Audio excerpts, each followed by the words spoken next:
the newsagents. So I have decided I've changed my mind. It's allowed, you know. It's not always a sign of weakness. It could potentially be a sign of strength. So I am going to stand in this election. I'll be launching my candidacy at midday tomorrow in the Essex seaside town of Clacton. So midday tomorrow, Clacton, at the end of the pier.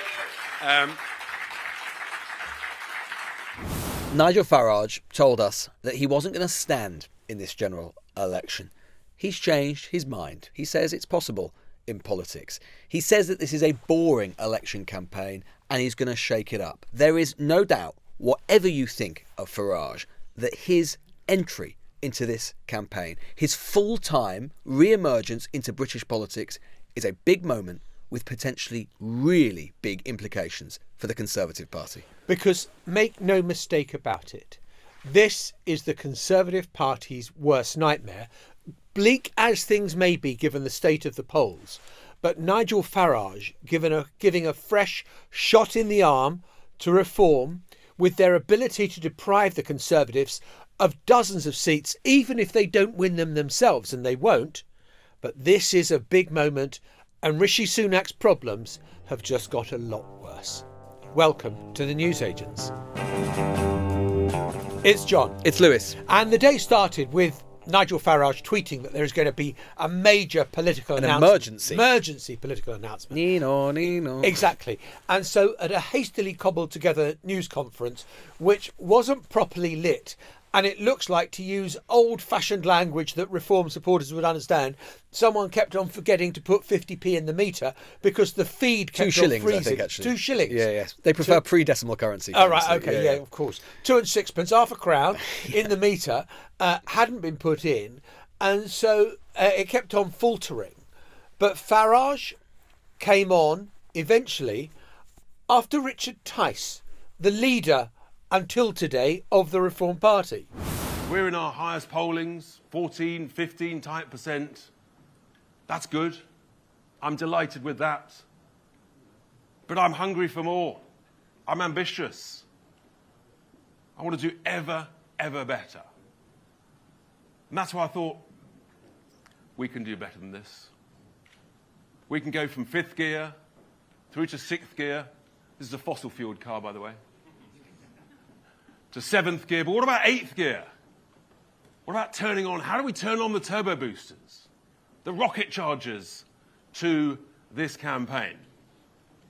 And as people know, I wanted Nigel to be able to give as much energy and effort and commitment to this campaign as he felt able to do. Now, Sunak thought he'd got one ahead of us, and everyone fell for it. I thought, no, let's get some real excitement into that campaign. So the big question is, does Nigel want to stand? I've got a different question. And I think this may drive and excite and enthuse ever more action, ever more boost to Reform UK. I thought, well, actually, what I'd really like is to invite Nigel to be leader of Reform UK. And to my absolute delight, he accepted. I mean, a really astounding moment. I mean, I cannot think of many occasions when someone quite literally basically resigns on live television from their job, which is what Tice did. And not only did he resign from his job, but he claimed, or he says, that actually it was all his idea. Basically, what has happened there is that Nigel Farage has handed Richard Tice the loaded revolver and convinced Tice to shoot it. And Tice is now going to become the chairman.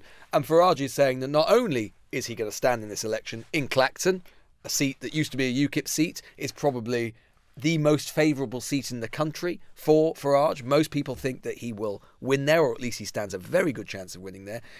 And not only that, but he says he's going to remain the leader for a full 5 years of the next parliament, whilst Tice is chairman. I mean, this announcement has just been made, so it's sort of maybe we're being premature to get ahead of ourselves. But Farage has made clear that he wants to take over the Conservative Party.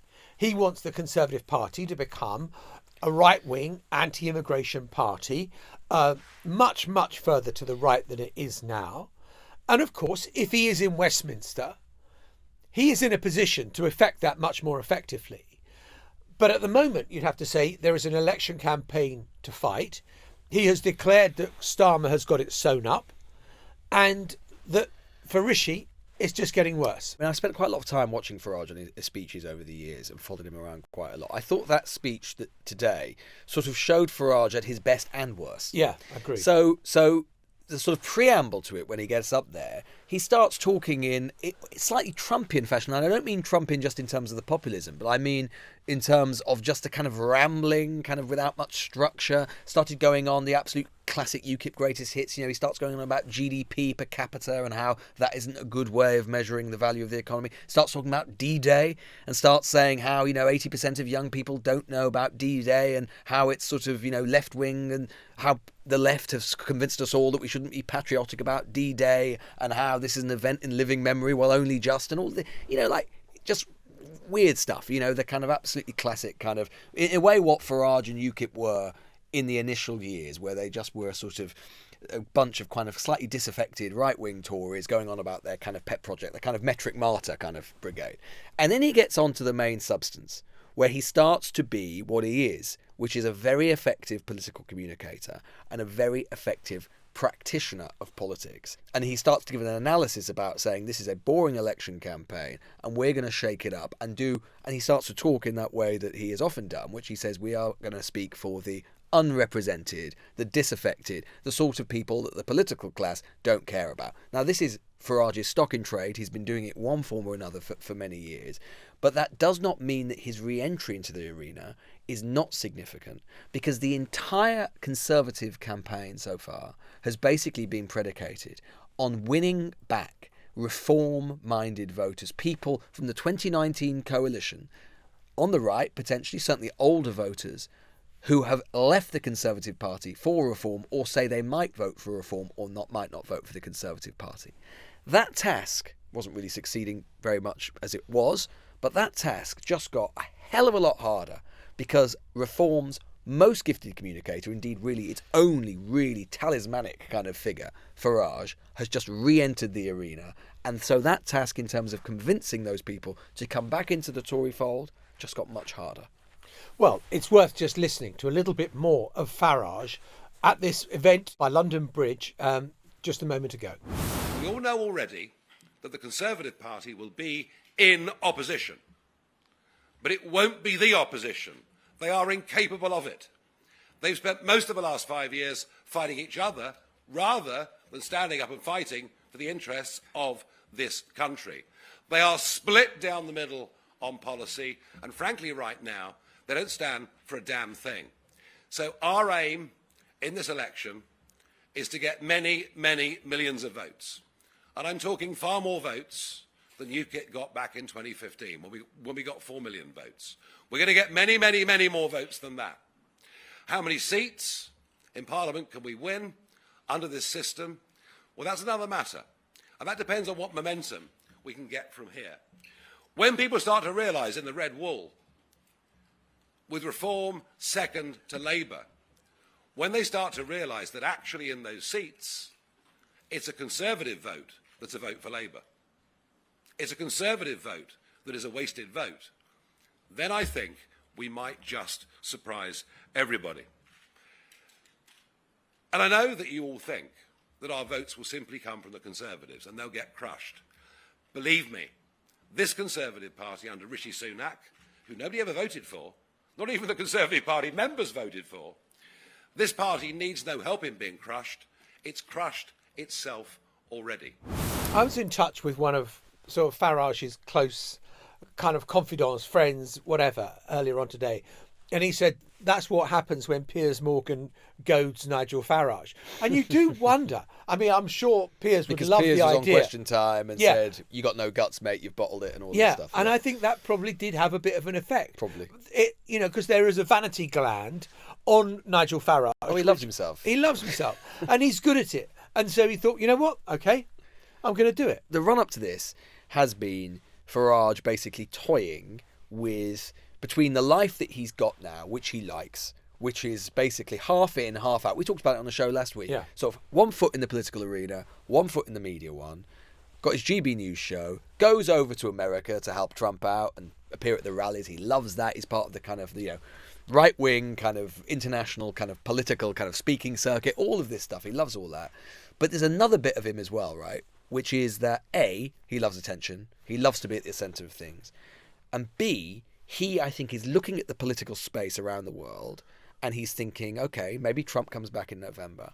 He talks a lot about what is happening in Europe and about the fact that, as we've talked many times on the show before, which is there is, this resurgence in kind of hard right populist parties across Europe. He thinks there is a kind of opportune moment for that, and he wants to be, I just know, he will want to be part of that trend. He will want to be part of that game. He thinks, in a way, everyone thought of 2016 being the kind of high watermark for him. He thinks there is another chapter of British politics which he can lead. And as you've said already, John, he's talking to Boris Johnson about what the post-election Conservative Party looks like.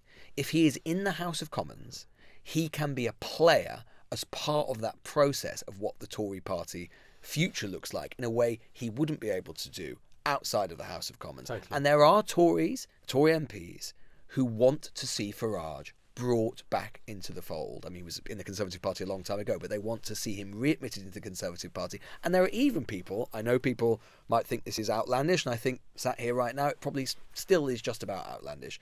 But there are people in the Tory party who would like to see him be leader of the Conservative Party, and that can only happen if he is in the House of Commons. Well, I mean, absolutely. And I think that, there are so many people I know who've left politics, who've been in Westminster, and then come to the conclusion that if they still want to influence politics, they need to be in the House of Commons. Not the House of Lords, the House of Commons. And this is Nigel Farage's bet. He stood before and lost a number of times. But I think this time, I suppose we should spare a thought for one Giles Watling, who was the Conservative MP for Clacton, who probably thought, I've got a clean run at this Nice quiet race. Nice quiet race. Don't need to do too much. Oh, Farage has just announced he's going to stand in my constituency. And spare an even bigger thought for the actual Reform candidate, Anthony Mack, who had been announced there, who I suspect, given that the leader has just had to resign live on air, I do think that perhaps that loaded revolver has one extra bullet in it. Although that actually speaks to, as well, we should say, this also speaks to kind of like what a rum outfit in some ways Reform is, right? So Farage is the majority shareholder of Reform, right? Now, no other political party could you just announce that I am going to be the leader, right? A hostile, well, in this case, he's saying it's not a hostile takeover, but basically a hostile takeover, right? The members would have to vote and so on. There are no members of Reform. Farage is the majority shareholder. Basically, they've cooked it up between themselves that he is going to be. So, it sort of speaks as well to the sort of outfit the Reform is. I should also just say, he alluded in his speech to the idea of what this means for Labour and Starmer.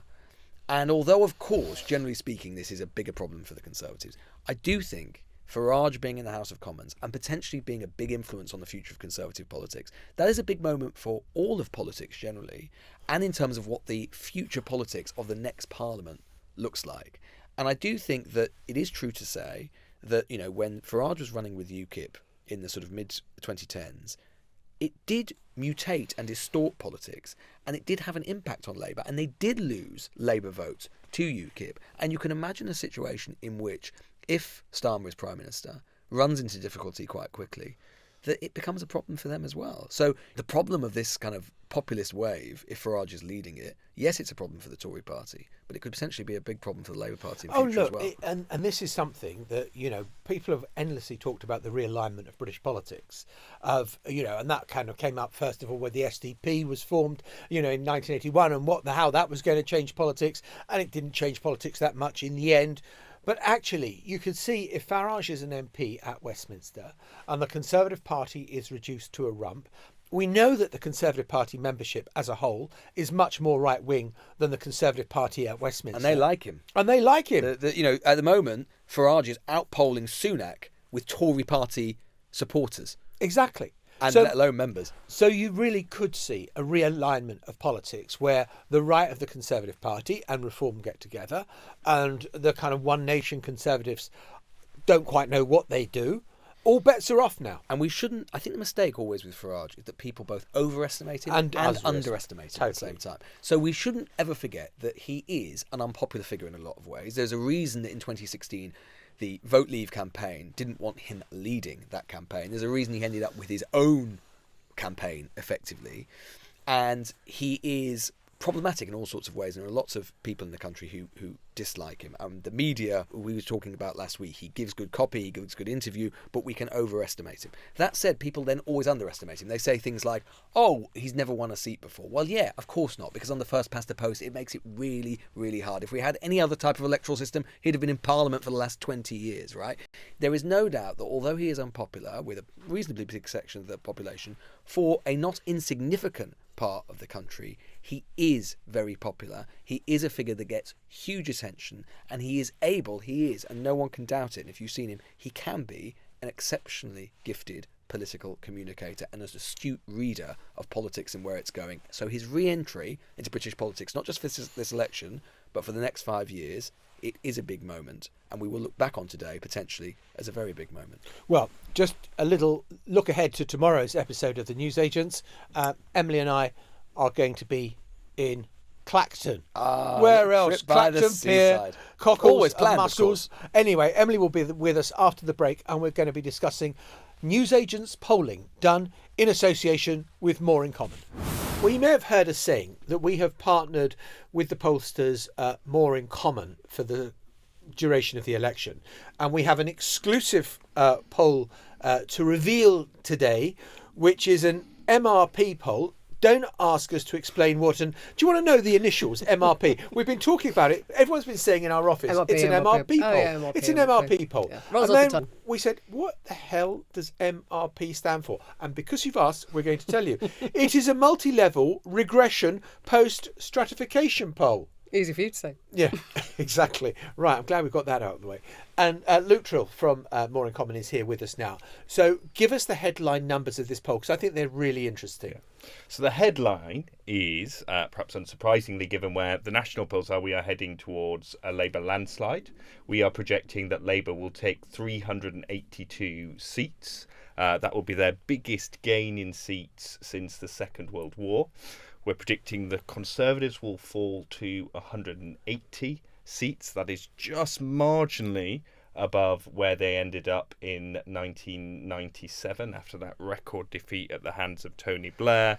We're then predicting that the Liberal Democrats will increase their seats almost threefold, actually, to 30 seats across the country. So we're looking at a big Labour majority, perhaps not quite as big as some other projections, but still a majority of 114. And my guess, Luke, is that there will be Conservatives MPs standing who will breathe a sigh of relief at these numbers, because they might have sounded like a huge victory for Labour 2 weeks ago, but given the kind of polling that we've seen, which has been sort of off the charts, quite frankly, in the 400s, you've got something much more sort of towards the mean, I think, right? By any, benchmark, this is going to be a bad result. If this were the result, this would be a bad result for the Conservatives. But it is the difference between some of the projections we've seen, which are sort of extinction level events for the Conservatives. And look, I don't rule those out, but on our methodology, you get more towards the very bad defeat than existential end of the Conservative Party. And you have to explain to us why your methodology, why you're working out, is so different then. Is this to do with what they call the squeeze, when you ask people if they don't know? So there's a number of things which could be causing it. I think the don't knows are likely to be quite a big part of the equation here. So what we do when someone says they don't know how they will vote, we ask them a second time. We say, if you had to choose, what would you do? And that's where we stop when we do our normal voting intention. Here, we've gone a bit further, because there are some people who still say, I don't know how I'll vote, when you ask that second time. And what we do with those voters is, traditionally, you'd sort of basically chuck them away and reallocate them. But what reallocate them to how they voted last time No. round? You would traditionally you would reallocate those voters just to the national proportions you've got from everyone else. So if it was Labour 40 last time, Yeah. you'd say 40% of the unknowns Labour. The problem is with that, or perhaps a challenge of that, is that it assumes that if the don't knows are in aggregate 75-year-old Brexit voting women in the home counties, it still assumes that 40% of them would vote Labour. So what we do is we look at the characteristics, or the model looks at the characteristics of those voters and says, other 75-year-old Brexit voting women are doing this, therefore we're going to count this as, and in that case, likely a Conservative voter. Could we call this a quiet don't know? Yeah. I mean, could it be somebody who actually might be voting Reform or might be voting Conservative, but doesn't necessarily want to tell a pollster because they feel like they're out of fashion this time round? It could very much be that. It could be that, I'm going to vote Conservative ultimately, but I don't want to say it. So there's some voters, very definitely, that are so angry at the Conservatives that despite being clear core Conservative voters, despite being quite culturally Conservative and having traditionally voted Conservative, they just don't want to tell a pollster they're going to vote Conservative, so they say don't know. And we think lots of those voters will ultimately come home. They might not, but I think a fair few of them will. How much volatility are you seeing? How much do you think opinion has shifted, if at all, since whenever it was Wednesday, 12 days ago, when Rishi Sunak... Feels like 1942, fired but the starting apparently it was gun. only a week ago.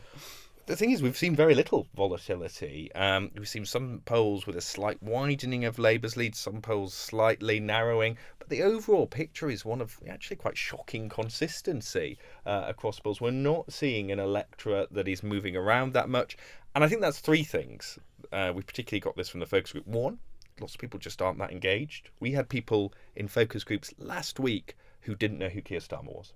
Did they know there was an election? Didn't know who Keir Starmer was.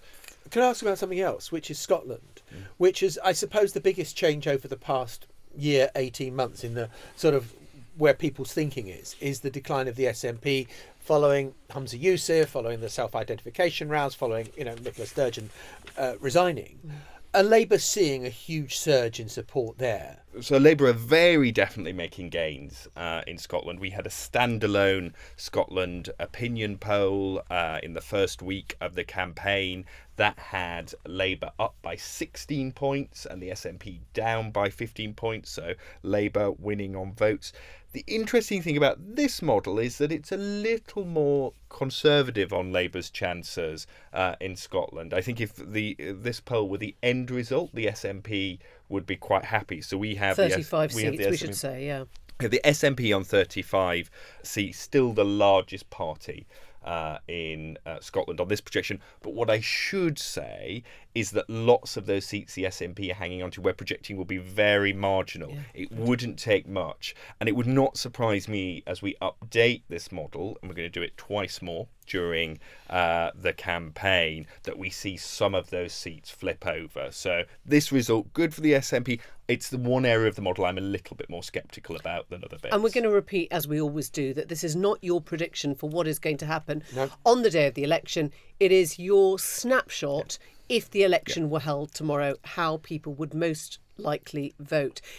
I'm not asking you to slag off your colleagues in other polling agencies. I'll go and ask him. I'm going to ask you to slag off your colleagues in other polling. No, I'm just saying, when you see the really big kind of majorities to Labour, the 450 plus, what are they getting wrong there? What are they doing that you don't agree with? Because fundamentally, there must be a disagreement. I mean, I wouldn't say that I think they're getting it wrong. I think there is a bit of a philosophical debate amongst the polling industry and pollsters about how much you do with the data. And I think some of these polls that we are seeing, which have these, sort of Labour approaching majorities of 300, potentially more than that, are taking what people say more at face value than perhaps we do. So we do, as you say, that modelling of the don't knows.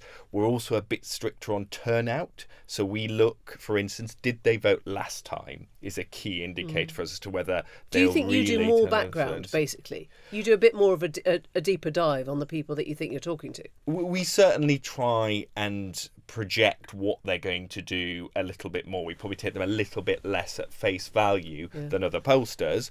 There are some people who think that is the right way to do it because you're creating a more accurate model of what would actually happen in an election. There are others that will say, well, voting intention is voting intention. You should report what people tell you. We will find out on the 4th of July which of those approaches is right. Look, one of the things that really interests me about the polling is the sort of behavioural psychology of it, in the sense that I wonder whether your poll does affect behaviour, affects mood of the political parties when they see it. When it was kind of Armageddon polls, then there were one or two at the weekend where Tories are down under 100 seats. I mean, presumably, Rishi Sunak, who's been out in Henley campaigning today, wouldn't be out in Henley campaigning if he thought that Henley didn't have a chance of going Lib Dem. Henley is one of the seats we are projecting will fall to the Liberal Democrats. So you even... In ours, we are projecting that Henley... so he would be out there anyway. He would be out there. But I think they definitely have an impact on campaigns. They have an impact in two big ways. One is, as you say, which seats do you go to? There's a big difference to if I'm about to hang on to a majority, maybe I'm going to Bury North and campaigning there. If I'm about to lose everything, maybe I'm in Surrey Heath, the seat Michael Gove held until the elections. There's a big range. But I think there's another thing that it can also impact on voters. If voters think it's going to be a landslide, they might be more likely to vote for smaller parties. And that's certainly what people like Owen Jones, for instance, are saying. They're saying, well, Labour's going to win, so you can vote Green or Independent to make your protest against the Labour Party heard without worrying the Tories will get in. Some of those bigger projections may convince some of those more reticent Tories to go, oh, I'm a bit worried about there being no real opposition. I'll actually go out and vote. Farage in Clacton, would you have that a dead cert for reform? So I think he would have a very good chance in Clacton. I think it wouldn't split the vote with the Tories and allow Labour in there. It could, although Labour is now so far behind in that type of seats. It's one of those seats which has really moved away from the Labour Party in recent years. So it wouldn't be picked up necessarily on a model like this, because then you're looking at the national picture and trying to predict what individual voters do.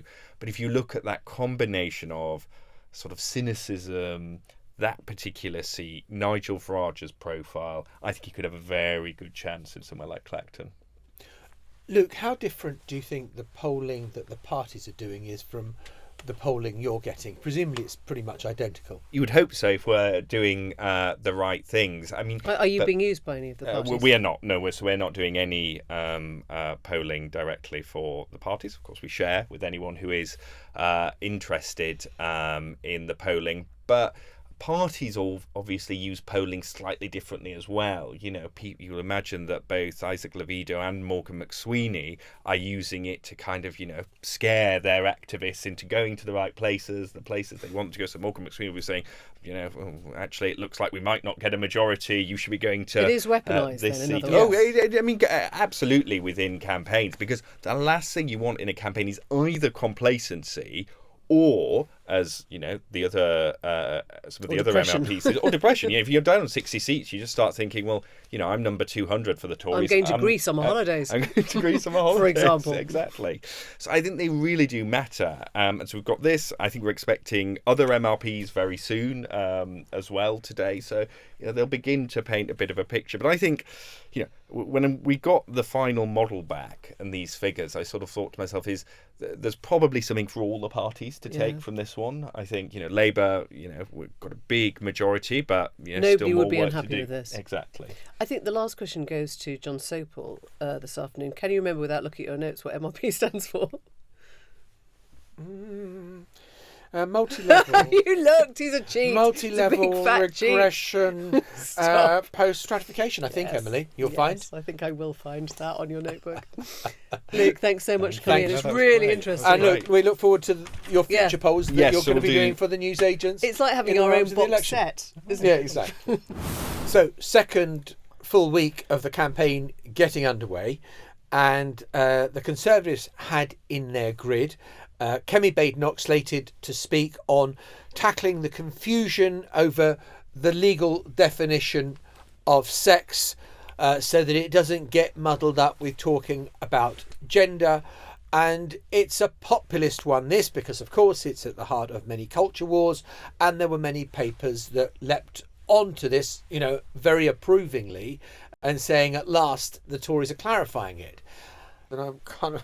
I don't know what you thought. I think we should start by saying this is a really, really complicated issue. People with the best will in the world are trying to get their head round how you give trans people all the support that they need, often a vulnerable community who need to feel that they are, part of society and accepted and all the rest of it, and not undermine women and women's spaces. And so Kemi Badenoch and the Conservatives have, to be fair, found this really easy game in the past, haven't they? They've had all the Conservative leading newspapers. Today she actually wrote for The Times. They've headlined it as a Tory vow to end abuse of gender laws by predators. In other words, she's aiming it at villains, nasty men who are pretending to be women to get into women's spaces. And I think most people would accept that that is something that you'd want to crack down on. No trans person wants to see, sort of male rapists trying to get into female prisons so that they can carry on raping people. The trouble is, as soon as you actually dig down into what she is trying to say, it becomes incredibly fraught because she doesn't ultimately understand whether she believes that sex can be changed. Sex being the thing that you are born with, and gender, she thinks, being what you change to. The complication is that under a Gender Recognition Act, you can change your birth certificate, which is changing your sex. Something she doesn't seem to understand. Just listen to this exchange on Good Morning Britain with Ed Balls. But you are saying that somebody can legally change their sex, aren't you? You cannot change your sex. You can change your legal sex. Okay, that's okay. What the courts have said. So you are saying you're happy with people changing their legal sex? Yes, people can change their legal sex, of course. I think some people think that you're saying the opposite, that your sex is what you're born with, whereas you're actually saying, no, I want to clarify in law that somebody can change their legal sex. It's not the case if you're a woman, you're always a woman. You want to change the law to be clear that somebody can change their legal sex. When we do this, we will be able to properly distinguish between sex and gender, which are words that have been used interchangeably in the law, but which now, today, they're used to mean two different things. I think it's really interesting, though, because I read the newspapers and I assumed you were saying the opposite. I thought you were going to legislate to say that people cannot change their sex at birth, whereas you're actually telling us you're going to clarify the law to say that somebody can change their legal sex, which is very different from what the newspapers say. No, I'm sorry, Ed, that's not what I said. That's what you just said. We are clarifying the law. She doesn't understand.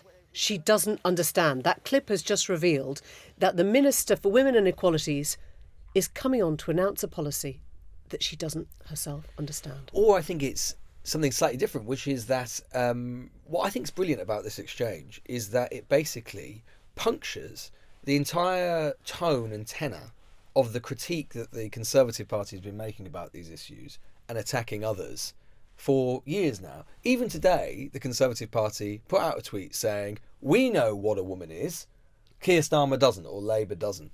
What that clip just showed there is that Kemi Badenoch herself... She doesn't.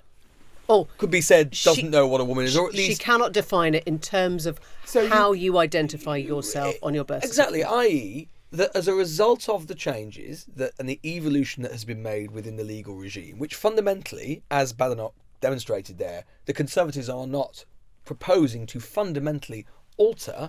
This entire bit of legislation and this entire bit of kind of like public thought has changed, has evolved, has become more complicated, and the Conservative Party is basically reaffirming that. So all of that, because as we've discussed on the show before, a bit like when Rishi Sunak, said to Keir Starmer, even when Esther Jai, the mother of the murdered trans girl, Brianna Jai, was in the House of Commons saying, we know what a woman is, you don't. They have reduced this consistently to a cheap gag, a cheap joke, a cheap political point, whereas we all know all of the regime around this is more complicated, which Kemi Badenoch has demonstrated this morning. You just have to focus in on one thing. She says, yes, you can change your legal sex, that's fine, so you can change your birth certificate from being a male to a female, but she's not quite saying you can change your sex. And so therefore you might have a birth certificate which says you were a male, but you're now a female. But what happens if you get into trouble with the courts and you're going to prison? If you are a trans person listening to that, you are none the wiser. You literally don't understand what the Conservative Party is trying to tell you about your very identity and your existence. And I think the wider point is that, and I'm going to be honest here, because I've always listened to Kemi Badenoch and thought, God, she is straight talking. You know, you may not like what she says, but she knows her mind, she knows her policies, she knows how to get a point across. That has just crumbled to dust this morning. I'm now listening to her thinking, oh my gosh, the moment you prod, it all falls apart. She hasn't even done the homework or the research to understand what the thing she's going on to... It's not like she was sort of sideswiped by this question. It's her policy. She's gone on to talk about it, and she cannot explain fundamentally how it operates or what they want. Well, it's almost like the issue of trans rights and women's rights and this whole regime. It's almost like it's really complicated and really nuanced. It's almost like maybe this should be kept out of the contestation of the fire and fury of a general election campaign, and something that should probably be attempted to be done as much as possible on a cross-party basis. My problem with Kemi Badenoch, and she sounded so tetchy when she was being tested on the arguments. And my God, you are a minister at the time of an election. If you are not going to be tested on the arguments now, she's always like that. But there's something else about the tone of Kemi Badenoch, which I kind of think, for such a sensitive subject, she is so ill-suited to be leading, is she setting out an argument because she wants to win people over and saying, look, I want you to understand our viewpoint on this, and this is why I'm calmly trying... It's a caveman cosh on the head, isn't it? No, she goes there with a club and bashes you over the head and wants to start a culture war. She wants to create a dividing line. She doesn't want to bring people together on the issue. She wants it to be clear that this is a wedge issue and the Tories are on the side of a woman being a woman, except when you ask the detailed question, in which case she goes, well, it's complicated. I think it will not be lost on Labour today that they are talking about, actual war and nuclear deterrence and upping and reinforcing the military, and the Tories are falling back onto something that they think they can get points off, they can get, reform voters off, that they are trying to simplify something that is impossibly complicated and actually just needs kind of, dare I say, sort of love and care. But for that reason, this is actually why, and this has always been the case, this is always why the Tories have been deluded to believe that on this issue is in any kind of way a serious wedge issue. There are serious wedge issues in the so-called culture war. There are things that have more resonance. This is one that has only peripheral resonance. It doesn't in the newspapers for sure, but for the public at large, because we've seen it this morning. It is so hard to understand. You almost have to have a degree in kind of gender studies to be able to even just keep up with the terms. But most people won't care. I mean, interestingly enough, since those interviews this morning, the Times leader hasn't changed at all, which suggests to me that they are just assuming that most people will see the the tweets or the stand from the Conservatives, which is, oh, does Keir Starmer know what a woman is? And they don't actually have to do the explaining. Honestly, they just try and get the sort of socially conservative vote on this one, and they may well get some reform points. That's all they're trying to do here. The other thing we should talk about, and we have spent a lot of time in the past 10 days talking about Diane Abbott, and there is somebody on the other side who might just be incredibly ill-suited to be a Conservative candidate, and that is the former Prime Minister Liz Truss, who has in recent days appeared on a podcast by Carl Benjamin, who is a man who I think threatened at least one, possibly two Labour MPs, and started talking about how it wasn't worth raping them because there wasn't enough beer. Is that right? just one in particular, Jess Phillips. Jess Phillips addressed that. And she's appearing on these kind of, let's just call them extreme right or extreme batshit websites. Extreme misogynist, and hopes to be the Conservative candidate MP for South West Norfolk. And it's also very, very chatty. We can just listen to the kind of start of it. Well, ladies and gentlemen, I am delighted to be joined by former Prime Minister Liz Truss. Liz, thank you very much for sacrificing the time to speak to me today, and as well taking a chance on an outlet which isn't SW1 approved. I'm very grateful for That's my favourite kind of media outlet. Yeah, well, I appreciate that you've said that you don't get invited to as many dinner parties anymore, and actually that it's kind of a badge of honour. I didn't think I was ever invited to them, to be honest. All right, well, fair enough. I mean, I do appreciate the sort of human. It's so kind of crass, isn't it? It's just, you're an outsider. No, he said that there is not enough beer in the world that would make him want to rape Jess Phillips. I think- that yeah, is disgusting. I think there's probably outside SW1 and there's extreme misogyny, and there might actually be a sort of whole world in Because between those two. every other postcode in Britain feels completely comfortable with someone basically suggesting there's not enough beer in the world to make you rape someone. Yeah, the rest of the country is totally fine with it. But Kemi Badenoch was challenged on this by Michelle Hussein on the Today programme this morning.